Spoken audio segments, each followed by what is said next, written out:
Só para me apresentar primeiro, né? Eu sou Lavínia, eu faço medicina no UniCeub, estou no 4º semestre, e eu vou dar essa aula para vocês aqui hoje. Para começar falando do sistema gustativo, ele é aquele sistema junto com o olfatório que vai promover a detecção de substâncias químicas no organismo. E, assim, ele acaba tendo muita relação com a evolução, porque ele vem se aprimorando desde que o ser humano vai evoluindo, e isso condiciona o ser humano a poder se acostumar e a poder até gostar de substâncias diferentes que antes eles não estavam acostumados a elas. Por exemplo, seguindo a ideia da evolução, o ser humano ele tem uma preferência natural pelo sabor doce, devido à influência pelo leite materno, que contém altos teores de carboidratos, e isso acaba gerando essa preferência. Em contrapartida, ele tem meio que uma certa aversão pelo gosto amargo, porque ele, historicamente, está meio que relacionado à identificação de venenos, substâncias nocivas, que elas possuem um gosto amargo. Uma coisa importante também para se falar do sistema gustativo é que ele identifica 5 sabores básicos. E esses sabores vão ser o amargo, o umami, o ácido, o salgado e o doce. Uma coisa também importante se dizer que existem certas áreas na língua, vocês já devem ter ouvido isso antes, que identificam mais esses 5 sabores. Mas, segundo os cientistas, isso não é uma regra. Por exemplo, você falar que o doce só é identificado na ponta da língua. Não necessariamente. Ele pode ser identificado em outras áreas, apesar que a ponta tem uma sensibilidade maior para detectar esse tipo de gosto.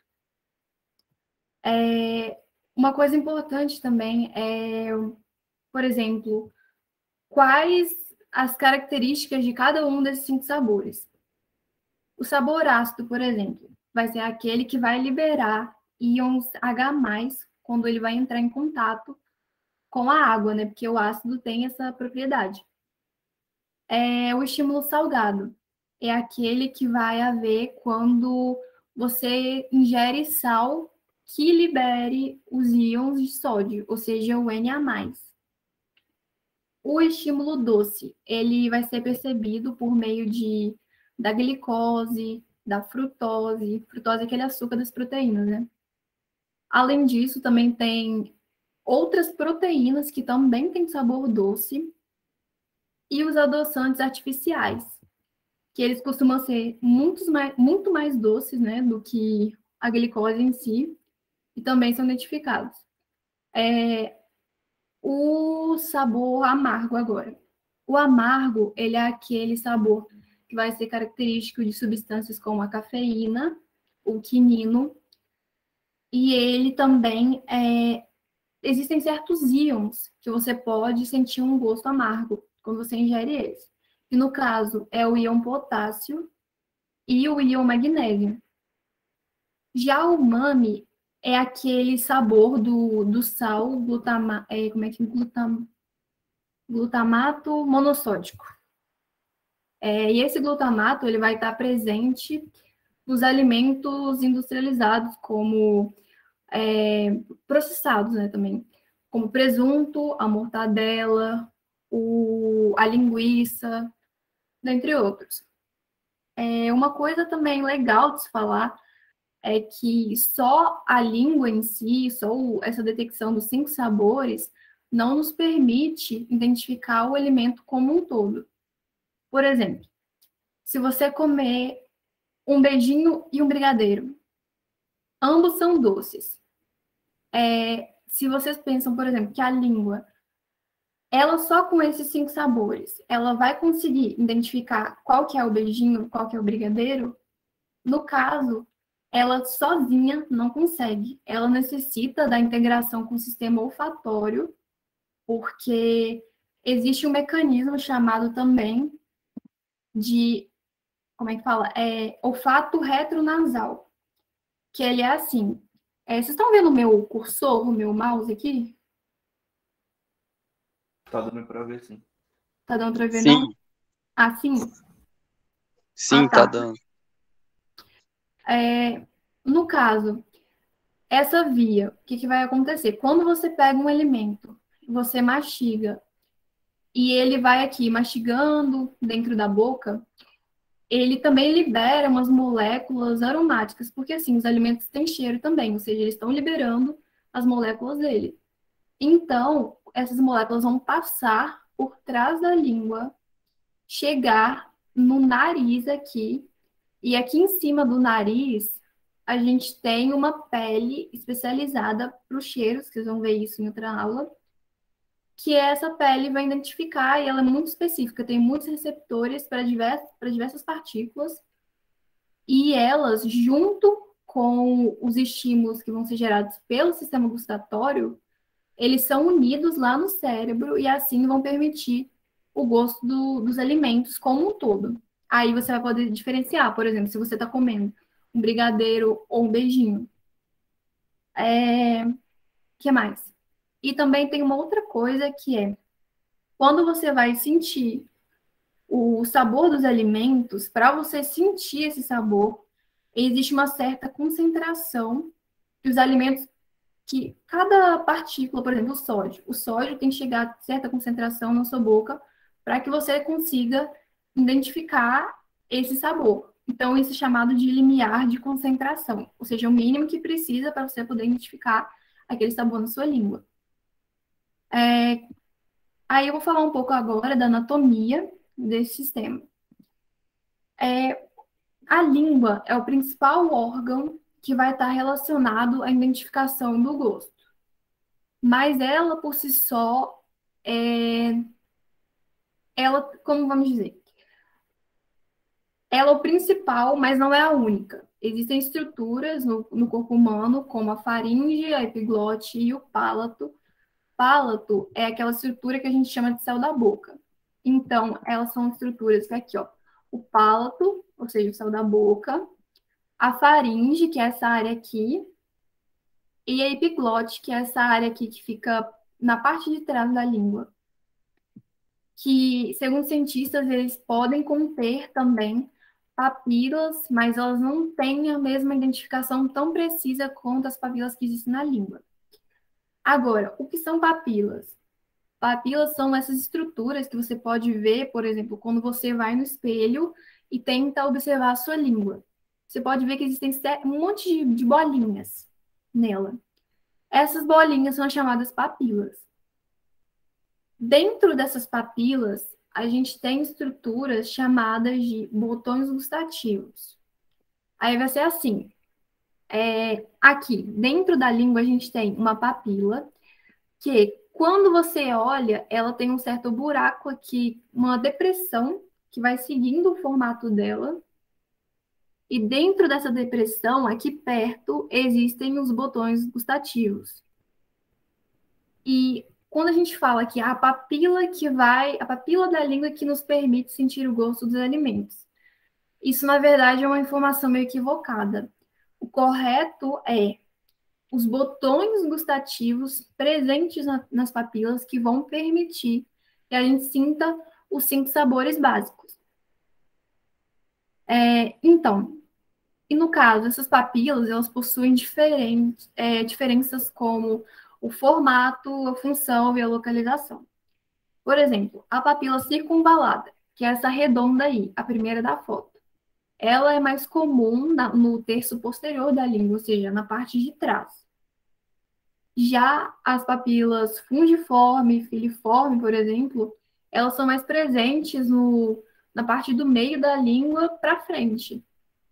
Existe também uma outra papila que chama foliácea, que não está representada nessa imagem, mas que vai ter o formato de folha, como o próprio nome já indica.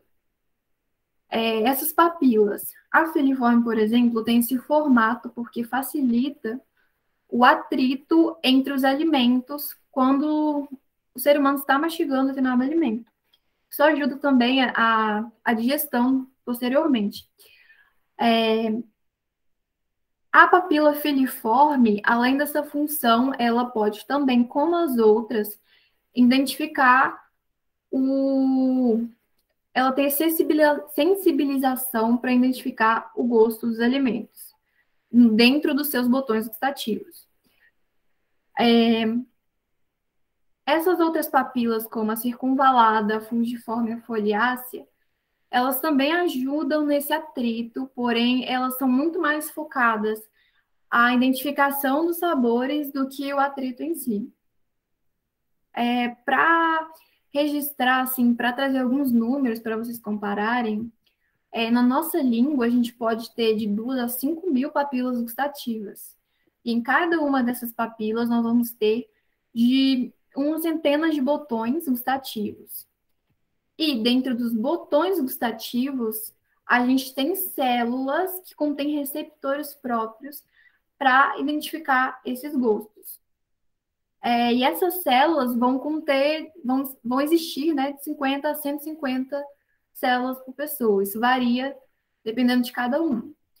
Eu coloquei aqui para vocês, um GIF, por exemplo, para vocês identificarem essa questão. Por exemplo, quando vocês comem um alimento, ele vai chegar ali, vai adentrar nesse buraquinho que existe entre as papilas e vai adentrar dentro dessas papilas nessa estrutura ovalada. Essa estrutura ovalada é o botão gustativo. E é a partir daí que ele vai chegar nessas células, que vão ser as células receptoras. Para a gente ter assim, uma noção mais exemplificada. Aqui está a papila, por exemplo, vai ter a depressão dentro dela, e aí, lateralmente, vai existir esses botões gustativos, como está presente nessa imagem. Essa estrutura aqui em formato de bolinha, isso que é o botão gustativo. Nele tem o chamado poro gustatório, que é exatamente a abertura que vai ter aqui para essas partículas de comida entrarem. Quando essas partículas de comida entram, elas entram em contato com essas vilosidades das células, que nelas vão ter os receptores, e depois essas partículas vão entrar dentro dessas células.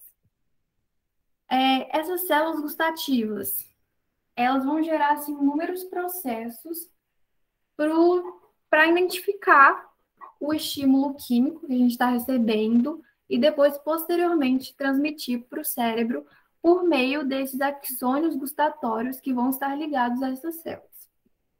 As células gustatórias são células assim que sofrem mitoses constantemente. Elas têm uma alta taxa de regeneração e elas são substituídas pelas células basais. Células basais, elas vão produzindo outras células gustatórias que vão renovando constantemente esse botão gustatório. Uma outra coisa importante de falar é que os receptores gustatórios que vão ter nessas células, eles são quimiorreceptores, ou seja, o alimento, ele contém aquelas partículas, né? Íons, carboidratos, proteínas, isso são substâncias químicas. Portanto, para elas serem identificadas, elas precisam de um receptor de substâncias químicas. Portanto, um quimiorreceptor. Gente, vocês conseguiram entender até agora? Vocês estão com alguma dúvida?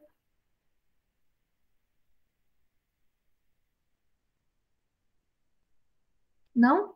Posso continuar então?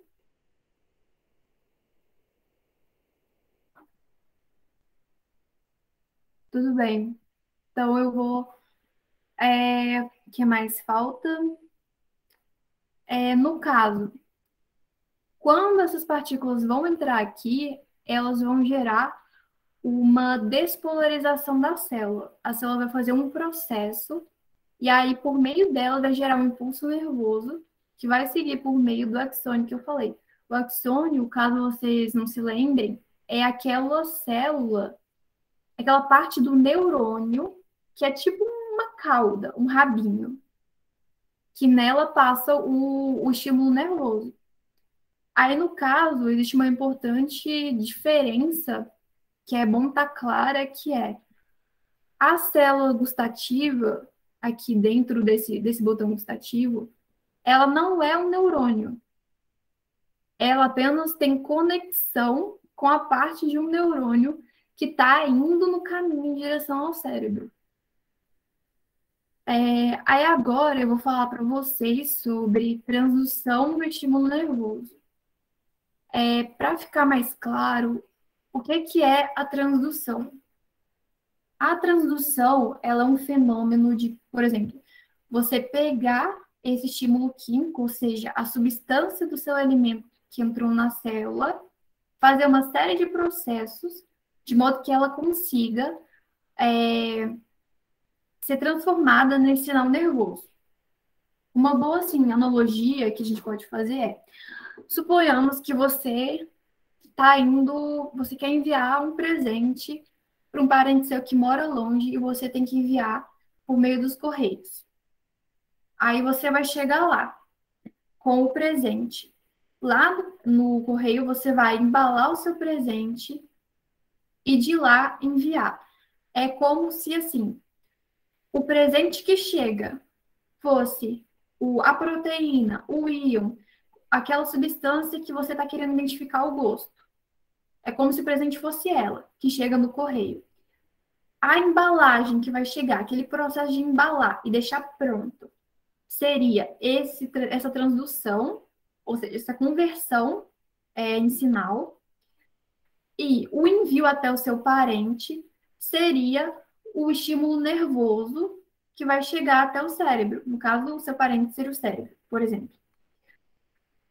E aí, essa transdução, esse processo de embalamento do presente, entre aspas, ele pode ser dividido em três formas. Três formas. Tem a transdução do estímulo salgado, tem a transdução do estímulo azedo e tem uma outra transdução que é a do estímulo doce, amargo e umami. E eles são, assim, agrupados juntos porque é o mesmo mecanismo, basicamente. Só muda a entrada dele na célula. Então, é melhor a gente usar essa imagem aqui para guiar a gente. O que vai acontecer? Falando um pouco da transdução do estímulo salgado. Como eu havia falado antes, os alimentos com sal, eles vão liberar o íon Na+. O íon Na+, né, quando ele vai entrar na célula, ele pode entrar na célula por meio de dois portões, entre aspas. Um desses portões é o chamado canal de sódio sensível à amilorida. A amilorida, gente, é um diurético, ou seja, uma substância que te faz fazer mais xixi. E essa substância, quando você está tomando esse diurético, ele vai bloquear esse canal. Então, esse canal ele é meio sujeito a interrupções, né? Vamos dizer assim. Já o canal de sódio, dependente de voltagem, é um canal assim que fica aberto sempre. O remédio não consegue interferir nele, por exemplo.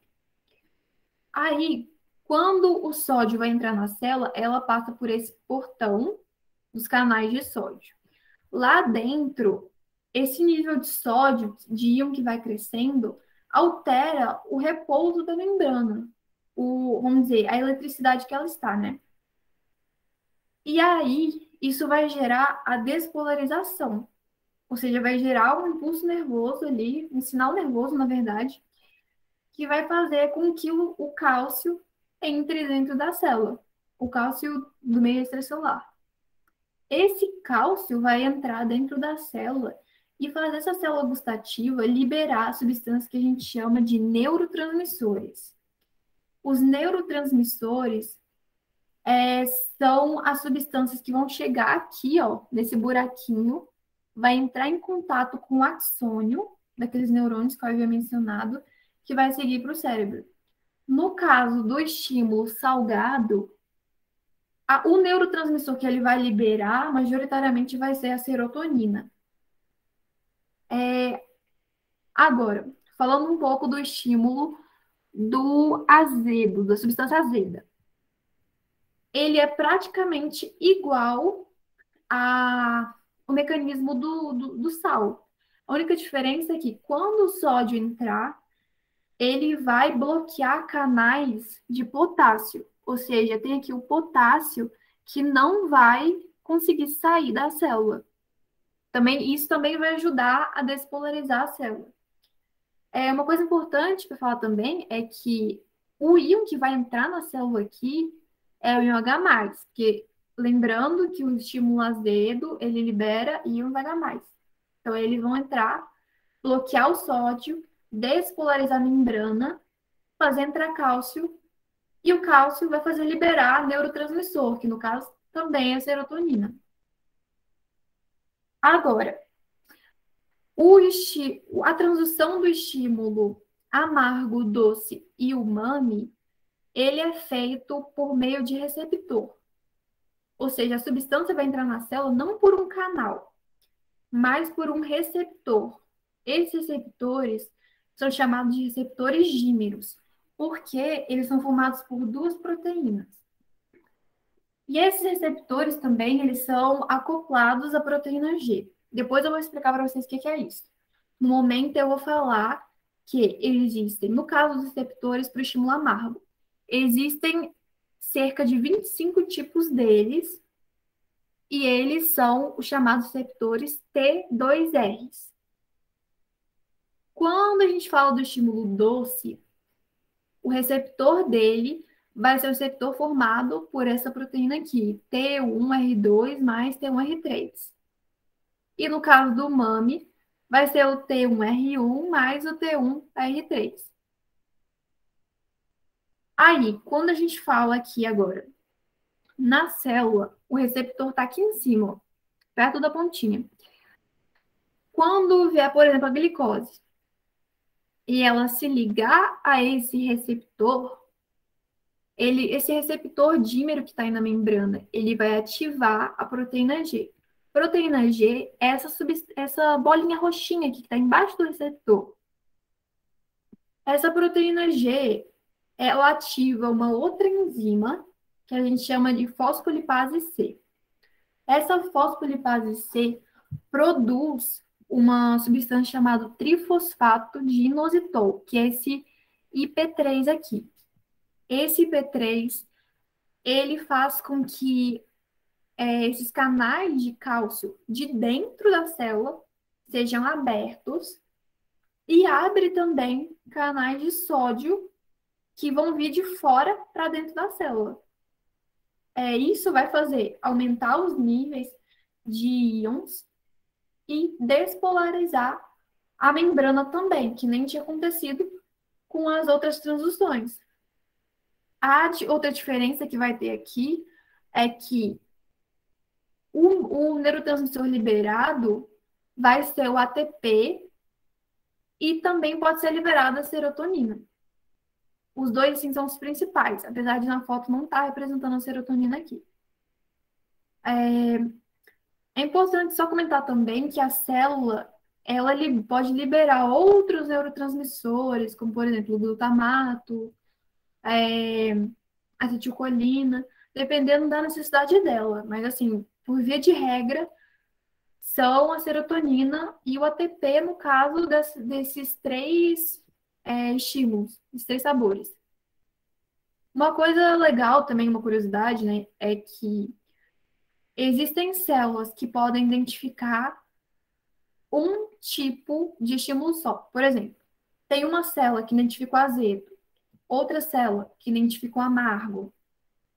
E existem células que uma só é tipo multifunção. Ela pode identificar o salgado, o doce e o umami numa mesma célula.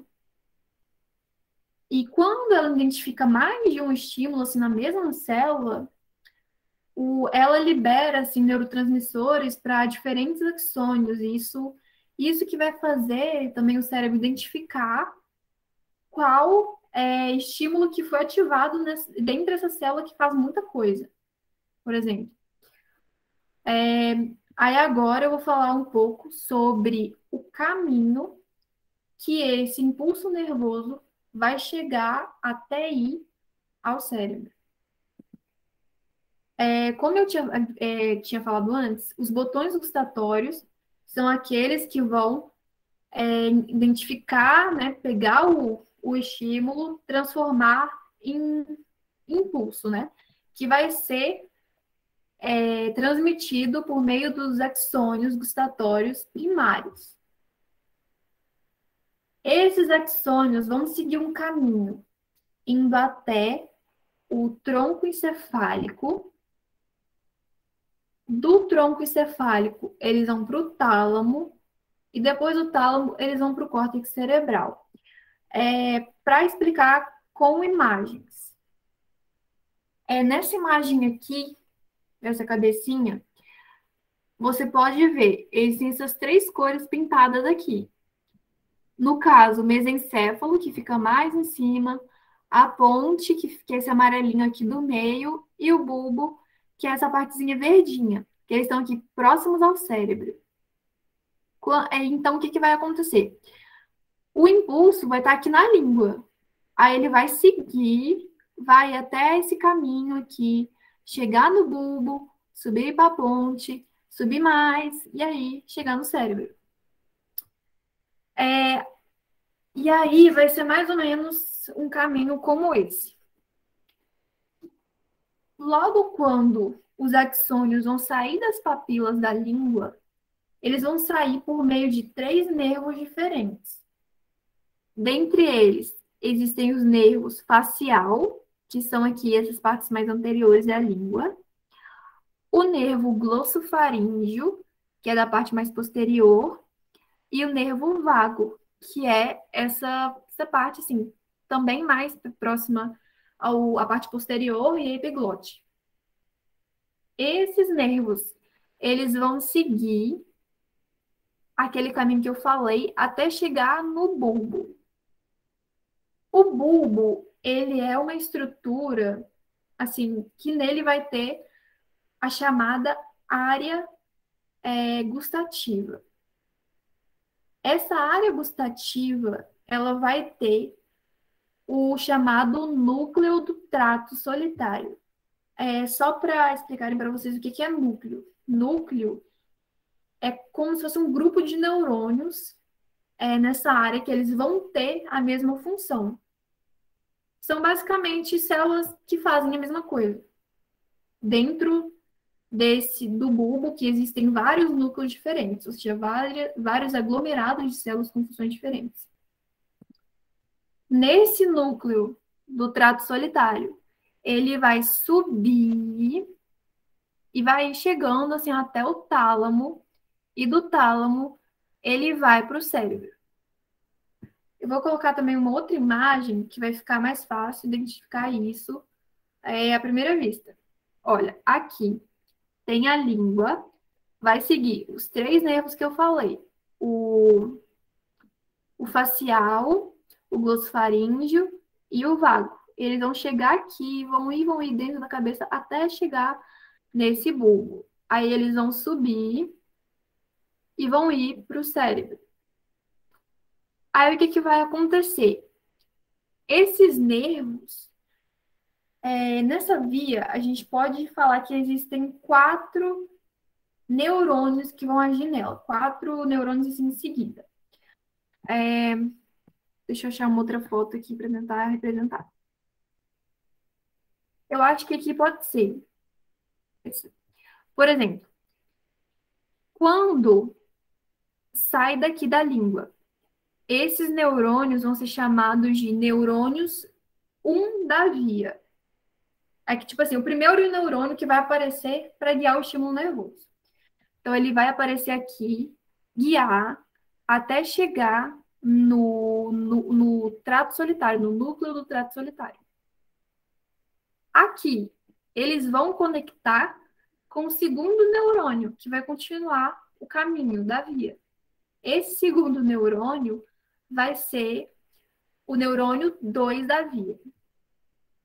Esse neurônio vai chegar mais ou menos até uma metade aqui dessa via, que nessa imagem não está representado. Mas entre a ponte e o mesencéfalo, ou seja, dentre esse azul e esse amarelinho aqui, vai existir um segundo grupo de neurônios, que ele vai ser chamado de núcleo parabraquial medial. Esse núcleo, ele vai, assim, o segundo neurônio vai juntar com o terceiro neurônio dentro desse núcleo. Aí ele vai continuar nesse neurônio 3, ou seja, por aqui assim, ó, por aqui assim, ele vai seguir até o tálamo. Tálamo é uma estrutura assim que fica no meio do cérebro, tem diversas funções. No caso da via gustativa, ele vai se ligar aos neurônios 4 da via. E os neurônios 4 vão chegar até o centro gustativo do cérebro. O núcleo que está no tálamo, que vai fazer assim essa ligação, é o chamado núcleo ventral póstero-medial do tálamo. Assim, existe uma diferença, assim, segundo a literatura.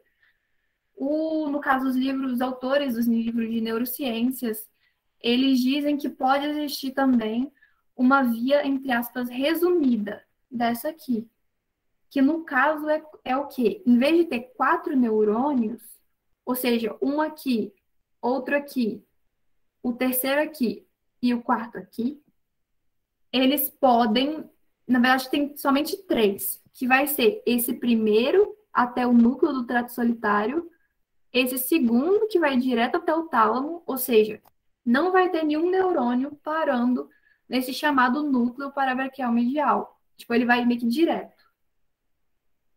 E o terceiro neurônio que vai vir para o centro gustatório. Esse centro gustatório aqui, ele é o chamado.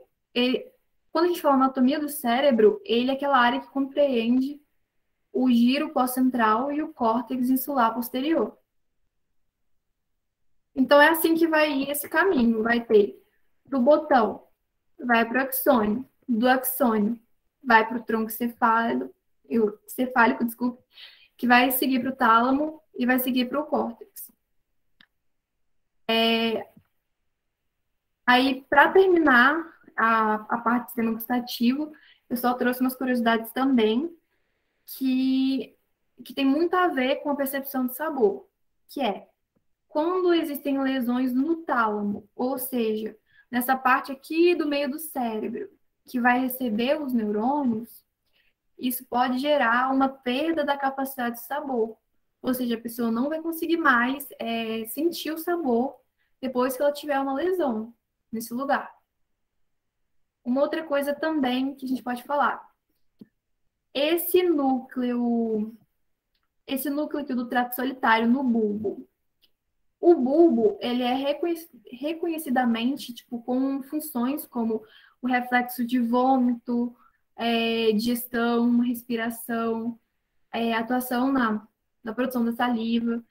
Então, ele está muito ligado a essa via gustativa por meio dessas fibras que vão chegar ali. A terceira curiosidade é que lesão no hipotálamo ou amígdala, que são outras áreas do cérebro, eles podem alterar a sua percepção sobre os alimentos. Eles podem gerar essa voracidade crônica, né? Pode gerar uma perda do interesse alimentar, alterações das preferências alimentares, tudo isso por causa dessas lesões. E a última observação, que é a associação entre o sistema límbico. O sistema límbico é aquele sistema que está relacionado aos sentimentos que você tem. Ou seja, o sentimento de raiva, de prazer, de o gosto pelas coisas, por exemplo. Então, quando esses neurônios da via, ou seja, do paladar, eles vão se associar com outras áreas do cérebro, que no caso estão relacionadas ao sistema límbico, eles acabam gerando, tipo assim, motivação para comer, estão muito associados com essas vontades que a gente tem. E também tem essa questão dos sentimentos e da memória estarem muito associados com o que você come. Por exemplo, às vezes você pode sentir, sei lá, o cheiro de pipoca. Aí você pensa, daqueles momentos, por exemplo, que você passava com a família, que vocês comiam pipoca, vendo filme, um dia chuvoso, ou seja, um estímulo do gosto alimentar, né? Ele pode estar associado com aquela memória que você tem relacionada à comida naquele momento. E é isso, gente. A aula de hoje, que são as referências que eu utilizei. E eu gostaria também de te perguntar se tem alguma dúvida o, sobre alguma parte da apresentação.